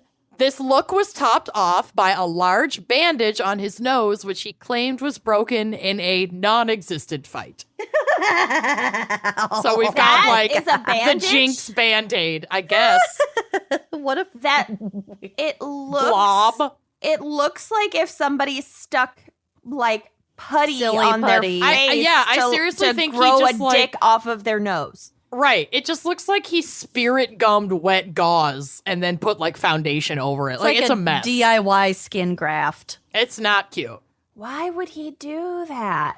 It's his alternative look. And this is like goth before goth. It's like messy, bad, it's like, pre-goth. bad body mod, DIY bad body mod. It's not cute. He fell in step with a crew of like-minded oddballs and had several girlfriends. And this is a quote from history.com. Quote, he was also a well-known pathological liar, telling girls that he had terminal diseases and that he had connections to the mafia. To his friends, he constantly bragged about his sexual exploits, end quote. And let me guess, all of his friends were 5 to 7 years younger than him. They were still in high school, and he Oh, was in that's- his 20s. That hits But close like, to home. actually, yes. Yeah. God. That's 100% spot on. Yep. I could be an One FBI friend- profiler. You could. One friend described John him saying, Douglas quote, over here. he'd ride up to the high school in his red Chevy convertible, and everyone would come running over. A pretty boy, an idol, the teenager's hero, wild and cool Smitty, the parent's ideal. Oh my Gross. God. Yeah, so he was like revered by his friends, and we will get to it. So in May of 1964, Charles, now 22 years old, and his girlfriend, Mary French, who is a high school girl, Of course. approached a high school student named Aline Rowe and invited her to join them and their friend John Saunders for a double date. Aline agreed, not knowing that Charles was orchestrating this meetup in order to, quote, see what it felt like to kill someone. Oh, good. She was only 15 years old. Quote, I want to kill a girl, he said. I want to do it tonight. I think I can get away with it. Oh my God. Yep. So Charles, his girlfriend Mary, and John lured Aline out into the Arizona desert. They walked down to a dry stream bed, and Charles hit her over the head with a rock multiple times. Oh my God. She just wanted to go out on a double date with her friends. Yeah. God damn it. Before striking the final deadly blow, Charles told John to rape her, but John refused, so Charles did it. Oh God. The only, solace I get from this is that she was not quite dead, but, knocked out. So I'm just telling myself that she got hit and then just drifted and was felt unconscious. nothing. Yeah. Yep. Was Mary watching this, participating? We'll get to it. Oh, God. So Charles then struck Aline again and killed her. He then fetched Mary, who was waiting in the car listening to the radio, and the three of them buried Aline together. Oh my God. So she wasn't participating, but she was fully aware of what was going on. They knew what the plan was. Oh my God. They were completely complicit. Aline's mother, Norma, went to the police, who turned her away, assuming Aline was a runaway and that there wasn't enough evidence to assume a crime had taken place. But she's 15. Even if she is a fucking runaway, go look for her. Yeah. It was what, the early 60s? Yeah. 1964. It's was just the so 60s. fucking sad. Yeah. And there's a lot of tumultuous political shit going on. People are pissed about Vietnam, and there was just this very general angsty view of teenagers just being naughty. Yeah, the cops did not want to deal with any Precisely. teens, and she probably, was known to run with this gothy weird crowd, and so they were yes and no. Elvis. She knew these kids, but I don't think she was really hanging out with them that much. She also had no history of running away. She had consistent attendance at school, got I'm good not grades. trying to blame her. I'm just speculating. No, that, not the at all. cops were she's a bad kid. They don't give a shit. Yeah. Right. And it's it's not that any of these things even matter when it comes to the value of human life, but Right. fuck, when someone tells the cops that something is wrong and out of character and they just don't fucking believe you or do anything about it, it's so Right. infuriating. It's oh, I'm sorry. You must know my child better than I do. I'm her fucking mother.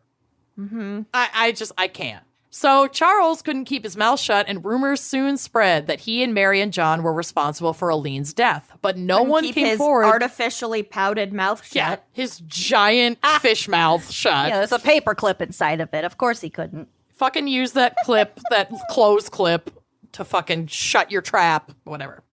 But no one came forward to substantiate these rumors. Quote, almost as fantastic as the murders themselves was the disclosure that at least 30 teenagers, all friends of Schmid's, had apparently heard him brag about the crimes and said nothing, states a Time magazine article. Jesus Christ. Yep. Confided one 16-year-old co-ed at Tucson's Palo Verde High School. A lot of people knew, but it was already too late. Telling would have just made it tough on everyone. In case we have any high school listeners, Tell. Number one, tell. Number two, this is why you don't hang out with The 23-year-old that's trying to person in bang. their 20s whose only With a cool car. friends are teenagers, because that person is a fucking loser and also probably a predator. Mm-hmm. And bad fucking news. Mm-hmm. They're bad news. They're super cringe. They are going to be your biggest regret when you get older. Just avoid them like the plague. Yuck. Yeah, you're going to graduate and then you'll be in college and then it's normal to hang out with 22-year-olds. Just give it a couple of years. 22-year-olds that you actually want to hang out with don't want to hang out with hang teenagers. out with you. Yeah, they don't. Yeah. They soups don't. You're not an exception. You're not an old soul. You're not so You're mature not for your cool. age. You're not. Yeah, you're being groomed. So there's that. Yeah. So a year later and no arrests are made, Charles is now dating 17-year-old Gretchen Fritz, and he's 23 at this point. Gretchen was dating Charles in secret because her family would never approve. Her father was a prominent surgeon in Tucson and well-known and respected in the community. So dating a bad boy like Charles and an older bad boy like Charles would never fly.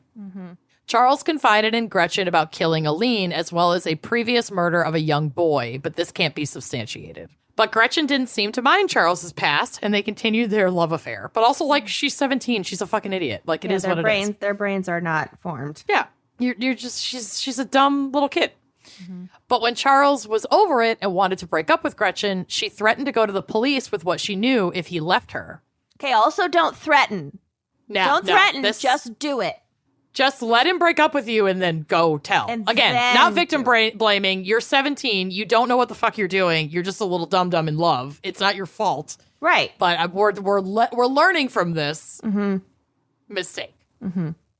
So in an effort to protect himself from being caught, he strangled Gretchen to death, as well as her 13-year-old sister, Wendy, who was tragically just in the wrong place at the wrong time. Like she was home and overheard this. Oh my and God. so he fucking And this killed is her. The picture of Wendy, the little baby muffin with the bangs. Little bangs. I've definitely had those bangs most of my life. She's This you. looks like you. Yeah. I know. He dragged the girls out into the desert and dumped them on the side of a hill, stating, quote, he just didn't care if they were found or not, end quote. A guitar string found alongside the body suggested that this was the means of strangulation. His penchant for luring young girls into the desert landed him the nickname the Pied Piper of Tucson. Oh, no. Yeah, I really hate that. Ugh. Really hate it.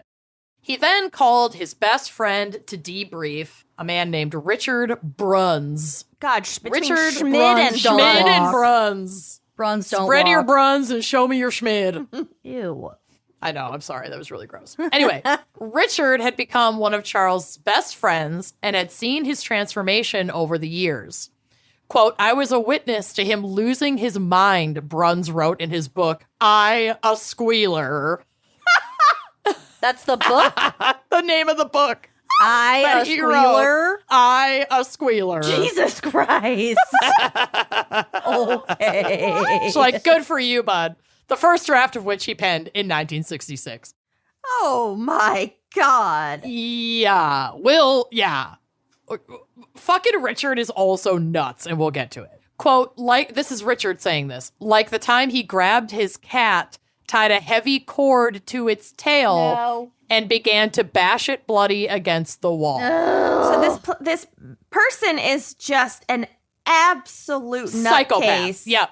And for some reason, none of these people that know him socially are like informing the authorities. No, nobody's fucking saying shit. God. Following this event, Charles turned to Richard, then 19 years old and straight out of reform school, and exclaimed, you feel compassion, why? Oh, no. Ew. So this next part I'm reading is an excerpt from a Mel magazine article. And Kenyon, there is a treat specifically for you in here, so I'm just going to read it exactly as it was written. Okay. Bruns eventually became the one who snitched and turned Schmidt into the police as events began to unfold in increasingly frightening ways. 2 weeks after the Fritz sisters went missing, Schmidt and Bruns were at a teen beer party, which, God, remember those? A beer party. A teen beer party. I can smell it. The things that would have sparked so much joy 12 years ago that now just turned my stomach. Pure dread. Just Sticky floors. Literally couldn't pay me. Yes. No, It's like 11:30 p.m. I don't think so. to go to a teen beer party. I can't. No. I won't. So you just listed a lot of things I have no interest Hate in. it. Yep. Okay, so they were at this party when some strange men showed up and told them to get into a car. We were driven down Speedway Boulevard, Tucson's action strip, past the drive-ins, nightclubs, supermarkets, and gas stations, Bruns recalled. No one spoke the whole way. The men were part of the Bonanno crime family. A2 Bonanno! One of the 5 major New York City organized crime families as depicted in the movie Donnie Brasco. The local operation of the Mafia clan was run by the oldest son of Kingpin leader Joe Bananas Bonanno. Yes. A2 bananas. He has risen. Get that merch back. Here we go. Oh, we still have fanny packs. Bring it back. They're selling like hotcakes. Hotcakes. Nothing dusty about those fanny packs. Get them while they're hot. Steaming hot. Joe Bananas. I'm resurrecting that fucking show. I got you, girl. We're in this together. Put them back on the store. Kenyon and I are the They only never ones. left. We have plenty. We will die on that hill. We will die on The it. sales dropped to 0 a long time ago. I thought we removed them. Still got Get some 'em while they're inventory. hot. Wine and Crime Podcast.bigcartel.com. Oh my God. Okay. Anyway, A2 bananas. We'll blow them off before we mail them out. Yeah. We'll dust them On off. sale now, probably. I don't know. On sale now, probably. Oh, so good. So anyway, Schmid, this is continuing in this article. Schmid and Bruns were taken to an apartment complex for questioning. Schmid. I It's know, so I can't. gross. And Bruns, it's foul. Schmid is what you call that thing that he slapped on his own face. Yeah, seriously. Honey, got you a got a little Schmid. you got a little Schmid. Let me get it for you. He got a little Schmid in his undies, and now his undies are Bruns. There's a bronze streak from all the Schmid in his There's a undies. Bruns Schmid in his boxer briefs. Brunch. Ish. Anyway, they were taken to an apartment complex for questioning over the disappearance of the Fritz sisters. Bruns was told, quote, "We've been asked by a friend to help find them, and that's why we want to talk to you. We've already talked to Schmitty here for a bit, but we want to get the two of you together." So remember, the Fritz sisters are from like a prominent family. So I wouldn't actually be surprised if like someone knew someone and was like, "Hey, will you look into this? The cops aren't doing shit about it." Oh yeah. And then it's They're like not doing all of a Schmid sudden about it. they're not doing Schmid. And then all of a sudden you're brunzing from the fucking mob. So Schmid kept to his story that the sisters had run away to San Diego. Still, the Bananas family questioning ended with, "You guys aren't planning on leaving town for any reason in the near future, are you? We'll probably be wanting to talk to you again, and so we'd like to know where we can find you if we come looking." You never want to hear that from the mob. No. Once they got home, Schmid was so freaked out that he actually called the FBI and said the mob was after him. Fucking good. He then asked the FBI for protection. Fuck you. But they don't know anything else that's going on with this guy. So, like, Yeah, they They think gave he's it to insane. him. so look, Brun said, "My neck's in this now, too. If you didn't bury those bodies, I'm not going to take the chance of them being found." So they, like, went back Return to the scene of the crime. and buried the girls. Even after all of this, Richard Bruns still didn't go to the police and turn in his friend. I don't get it. I don't get it. It makes no sense. He's Like- loyal like you guys. Well, like, here's the thing. I would help cover up a murder. Well, right. And based on the friendship that we have now, not based Right. on like years of psychopathic. Right. If Recurrences. if I thought or knew you were a serial killer, murderer, I yeah. would not. There's a difference, Lucy. Accidents happen every day. It's really slippery outside. Bill fell. Bill fell. Well, apparently he was making me a video message for my birthday, but I didn't know that. Okay. Yeah, Bill he fell into my knife knife. 10 times. He's probably upstairs making dinner, like sweating. Love you. What a Anyway. sap. So, what finally pushed Richard over the edge was his fear that Charles's next victim would be his former lover, Kathy Morath. Richard and Kathy had dated off and on for the better part of a year, and when they finally broke up for good, Richard became a bit obsessed with her. Mostly obsessed with the idea of protecting her from Charles, who had also dated Kathy previously. Oh, This shit. is like, if our Excelsior friend group, which like we were all diddling each other in like the middle school and high school version of diddling. I didn't diddle a single one of them. The middle school and high school version of diddling. No, right? I didn't diddle anyone. Okay, well then the Orono boys. Yeah, like there was a group. You had your There we own go. set. There we Yeah, go. there was a group that we all just passed around like hotcakes. Like It mono. was the Yeah. Orono bicycle. Yeah. So this was feeling like that kind of a situation.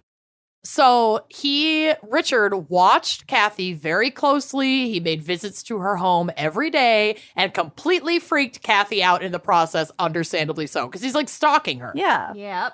With like good reason, kinda, but it's still not cute. Kathy's parents called the cops, which resulted in essentially an exile with a judge bargaining that he won't assign jail time to Richard if Richard leaves Arizona to live with his grandparents in Ohio. So Richard agrees to this and moves in with his grandmother. A few months later, Richard is drinking alone at Granny's house. Oh, no. In his drunken state, he finally got the courage to call the police and snitch on his friend.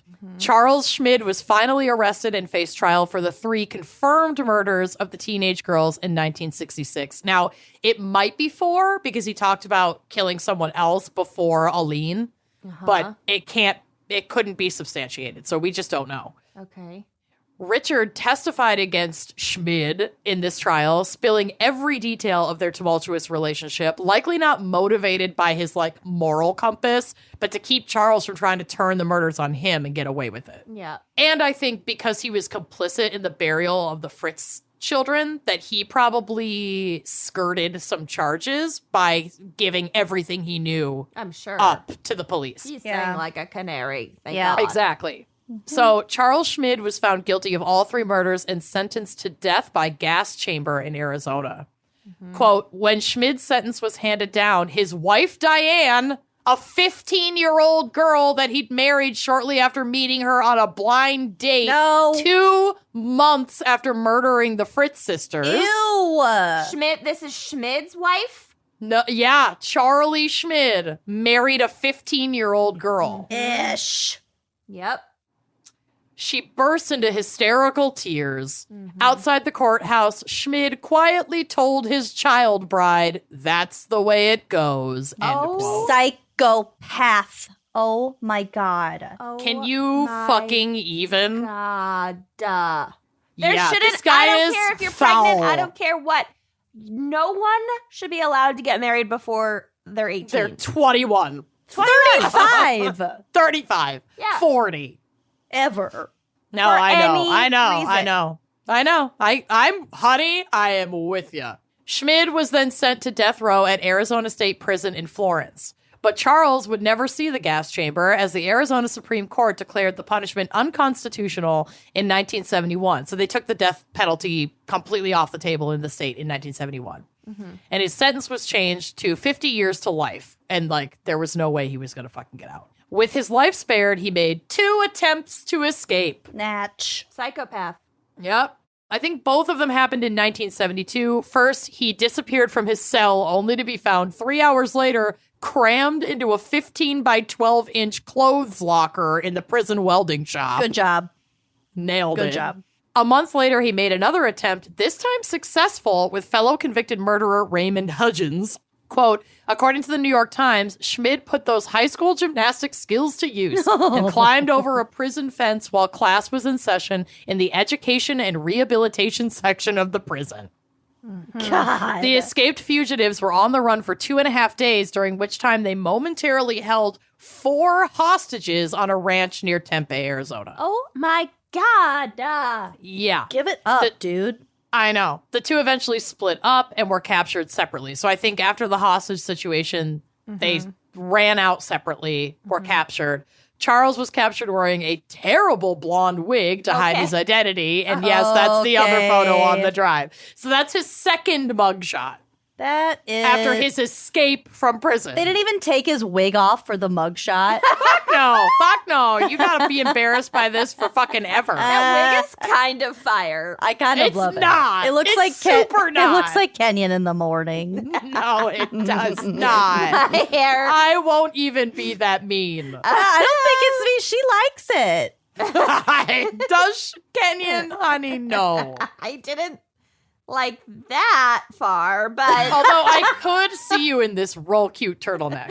he looks like, He looks way better in this He photo really than the other one. At least he doesn't have a skin graft on his face. The weird silly putty photo the and silly like putty dick nose with the mole and the weird mouth frown, everything. but like he does kind of look like a nasty Elvis. Like his eyeliner and mascara are definitely on point. Mm-hmm. The hair is on point, not the wig. The mole is a mess. The mustache is foul. The putty on his nose is foul. Confusing, to say the least. His chin and his hairline are both uneven. It's a little rough. His entire face looks like some sort of amalgamation, like a bot wrote his face. Right, but like in the picture with the wig, if you mentally remove the wig, like that's a beautiful man Yeah. without all that weird makeup. It Like, could just be like, sometimes there's like, a weird trick of photography where there's like one really oddly decent photo of someone, but actually they're hideous. Here's why I think the one photo of him looking like shit is actually the odd photo, because like teens worshipped him. Like he had to have been moderately attractive for him to be like fucking worshipped in this town. I don't as know, like a though. teenage renegade. Think of all the people that we fucking hung out with who were, in hindsight, absolutely disgusting and gross, but we were just teenagers and they were older. That's true. You're right. Teenagers it could are be anything. stupid. It's all Either gross. way, I don't care to comment on this man's attractiveness because he's a fucking pile of shit.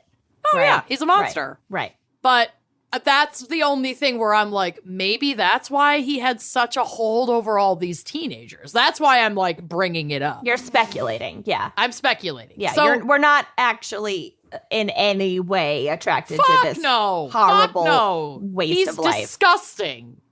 Vile. Anyway, he was returned to prison where he would only serve 3 more years before being attacked by fellow inmates in 1975. Mm-hmm. He was stabbed 47 times. Those close to Charles believed he was involved with the Aryan Brotherhood behind bars, and when he shifted away from their ideation, they murdered him. Too bad. He survived. Yeah, I know, right? Oops. He survived the attack for 10 days before dying in the prison hospital. He was buried in the prison cemetery out in the Arizona desert, which ironically enough was only a few short miles from where he buried his victims. And that when he even cared to bury them. right. Well, he eventually went back and carried them. And like fucking Richard talks about going back to the site of the Fritz girls and how like animals had gotten at them because they'd just been exposed in the I think desert they just dropped him off. for like weeks or months at that point. Yeah, it's the desert. Like the desert, Yeah. the desert will take care of some shit. Yeah, and he was talking about how like horrific the sound of like dragging these dried partial remains through the sand to bury them will like haunt him forever. It's like, yeah, fucker, I don't feel bad for you. Fucking turn this guy in. Like if someone had fucking turned this guy in about Aline, More people. he wouldn't have be been able alive. to kill Wendy and Gretchen. It's like, this is why you tattle. It's cool to narc, you guys. It's fucking cool. Yeah, narcon murderers. Yeah. That's- Hashtag narc on That's murderers. different than like somebody has a blunt in their locker. Okay, Exactly. it's different. Exactly. Anyway, that is my case. Fucking wow. Isn't that nuts? I'll never trust a Charlie again. Never. No. Hashtag don't trust a Charlie. And apologies to any innocent, non-cheating and murdering Charlies listening right now. if I'm there so even sorry. are any that fit that I have a couple description. friends named Charlie who I would trust. We and I we- do like the name Charlie still, I do despite too. all of this. I do too. I we do like. too. I have lots of friends with babies named Charlotte. So cute. We are friends with Charlie from Crime Lines. Lovely. Anyway, But fuck these That's- ones. Yeah. but fuck some of Fuck them. these 3 or 4 or 5 Charlies in particular. And not And- fuck Andrina. Yeah, Yeah. thank you to our fan picker, Andrina V. Good ep. Yeah, You nailed excellent it. ep. This was good. And I hope that you have found solace after cheating Charlie, because fuck that guy, too. Yeah, I hope so too. All right. Well, we'll see you next week. We love ya. Bye-bye. Thanks for listening to Wine and Crime. Our cover art is by Kala Yip. Music by Phil Young and Corey Wendell. Editing by Jonathan Camp. Check out our website and blog at wineandcrimepodcast.com. You can also follow us on Facebook, Twitter, and Instagram at Wine and Crime Pod. If you have questions, answers, or recommendations to share, email us at wineandcrimepodcast@gmail.com. Episodes are available on Apple Podcasts, Stitcher, Google Play, basically wherever you get your favorite podcasts. And if you like the show, please rate, review, and subscribe on Apple Podcasts. It is the best way to spread the word. If you'd like to show your support, visit our Patreon page to keep this podcast and the wine flowing. Cheers!